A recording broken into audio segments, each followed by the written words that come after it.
Vous voici au pied de cette immense montée d'escalier appelée la montée Mazon. Mais qui était cet illustre personnage?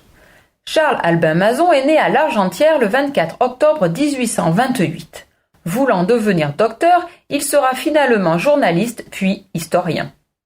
Tout d'abord élève au petit séminaire, il entreprend ensuite des études de médecine à Paris.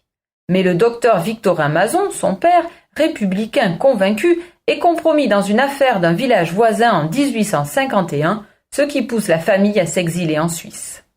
Albin Mazon renonce à ses études de médecine et devient journaliste. Il sera entre autres rédacteur à l'Avenir de Nice, puis, revenu à Paris, il prend la direction des services télégraphiques de l'agence Havas.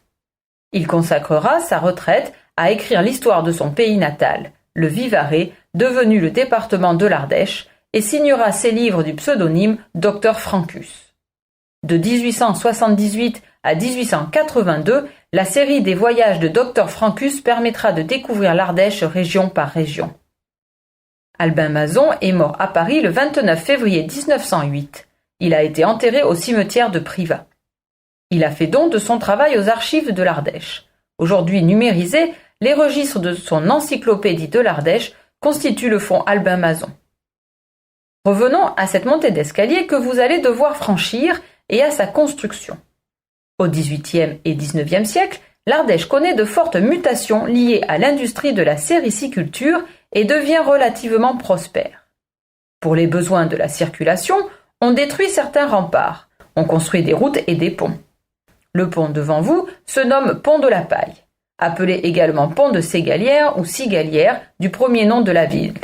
Il menait à la porte de la Ségalière, aujourd'hui détruite.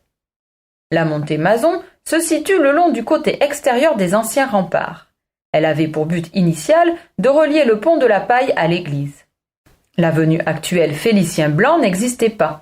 Elle sera créée en 1960. Il faudra pour ce faire détruire 32 maisons. La montée Mazon devait donc être une route pour les calèches, mais il a bien fallu se rendre à l'évidence. Cette forte pente serait infranchissable. On y construisit donc des escaliers avec les pierres des remparts. Un autre fait historique est lié à cet endroit. Regardez la maison Crépy, au volet bleu au pied de la montée Mazon. Un panneau d'information touristique se trouve sur l'une de ses façades.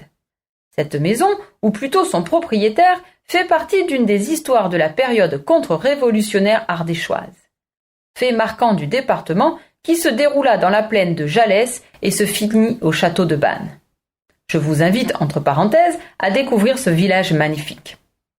Le personnage principal de cette histoire est le comte de Saillant qui, une fois capturé, sera décapité. Revenons à cette maison qui était à la fin du XVIIIe siècle une auberge, un cabaret. Il devait certainement y avoir un tas de paille devant, puisqu'on la surnomme encore aujourd'hui la maison La Paille. Son propriétaire, M. Gravier, commandait les 24 volontaires envoyés en 1792 par la municipalité de l'Argentière pour se joindre aux assiégeants du château de Bannes, tenu par le contre-révolutionnaire le comte de Saillant. Le 11 juillet, ceux-ci évacuent le château à la faveur d'un violent orage, mais sont rattrapés le lendemain et ramenés à Lévance, où la municipalité ne peut empêcher leur massacre par la populace. Saillant est décapité et sa tête fichée par Gravier à la pointe de sa pique est ramenée à l'Argentière. Après l'avoir promenée dans la ville, il l'a suspendue à l'entrée de son cabaret. Elle fut par la suite enterrée dans un champ de mûrier où elle fut retrouvée à la fin du XIXe siècle et déposée sur le chapiteau d'un pilier de l'église. Vous la verrez tout à l'heure.